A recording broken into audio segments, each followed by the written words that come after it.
Bir gün səhərdən albalılı varenik hazırlamışam. Çox asan hazırlanır, siz də hazırlayın. Nazik yumşaq xəmiri var. Bol şirəli albalılı içliyi. Çox dadlıdır səhər yeməyinə. Suyu, yumurtanı, yağ və duzu qarışdırırıq. Sonra biraz duz, un qatırıq və xəmir yoğururuq. Çox yumşaq xəmir olmamalıdır, çünki onu düşbərə kimi bükməliyik. Mən onu həmişə mikserlə qarışdırıram. Əllə də olar, bir gün əllə qarışdırdım. Xəmir hazır olan kimi örtürük üstünü dəsmalla və 30 dəqiqəyə qoyuruq dincəlməyə. Bu arada albalılı içliyi hazırlayırıq. Albalını nişastanla qarışdırırıq, şəkər tökmürük. Şəkər ən axırda. Mən şəkərlə tez qarışdırdım, su verir.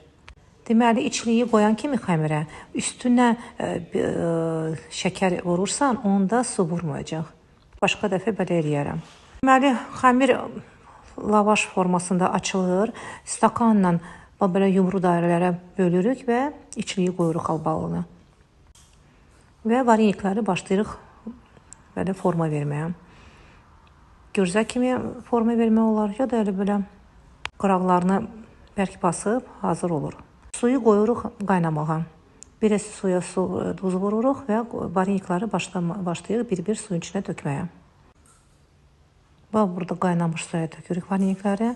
Vareniklər üzə çıxan kimi 2-3 dəqiqə pişiririk, hazırdır. Yağ üstünə vururuq, kərə yağı, xamana da yemək olar.